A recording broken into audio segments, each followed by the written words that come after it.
Αγίος ο Θεός ημών. Mes bien chers frères, la croix a gagné les esprits au moyen de prédicateurs ignorants, et cela dans le monde entier. Et il ne s'agissait pas de questions banales, mais de Dieu et de la vraie foi, de la vie selon l'Évangile et du jugement futur. Elle a donc transformé en philosophes des rustres et des illettrés. Voilà pourquoi l'apôtre dit « La folie de Dieu est plus sage que l'homme, et sa faiblesse plus forte. » Comment est-elle plus forte?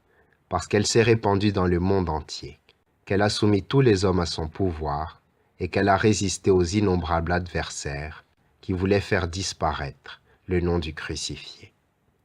Au contraire, ce nom s'est épanoui et propagé. Ses ennemis ont péri, ont disparu. Les vivants qui combattaient un mort ont été réduits à l'impuissance.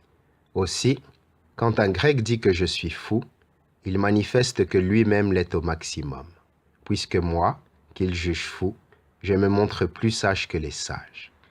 Et s'il me traite de faible, il se montre lui-même plus faible encore.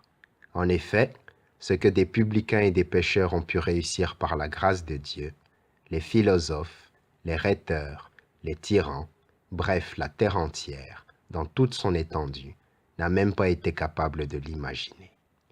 C'est en pensant à cela que saint Paul disait « La faiblesse de Dieu est plus forte que tous les hommes. » Que la prédication soit l'œuvre de Dieu, c'est évident.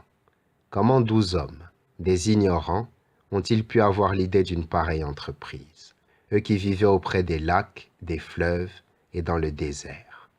Eux qui n'avaient jamais fréquenté les villes et leurs assemblées, comment ont-ils pu songer à se mobiliser contre la terre entière? Ils étaient craintifs et sans courage. Celui qui a écrit sur eux le montre bien. Lui qui n'a voulu ni excuser, ni cacher leurs défauts. Et c'est là une preuve très forte de vérité.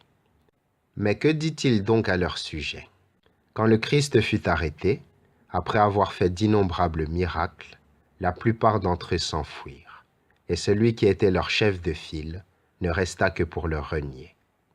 Ces hommes étaient incapables de soutenir l'assaut des Juifs quand le Christ était vivant. Et lorsqu'il fut mort et enseveli, alors qu'il n'était pas ressuscité, qu'il ne leur avait donc pas adressé la parole pour leur rendre courage, d'où croyez-vous qu'ils se seraient mobilisés contre la terre entière? Est-ce qu'ils n'auraient pas dû se dire « Qu'est-ce que cela ? Il n'a pas été capable de se sauver lui-même et il nous protégerait. Quand il était vivant, il n'a pas pu se défendre. Et maintenant qu'il est mort, il nous tendrait la main. Quand il était vivant, il n'a pu se soumettre aucune nation.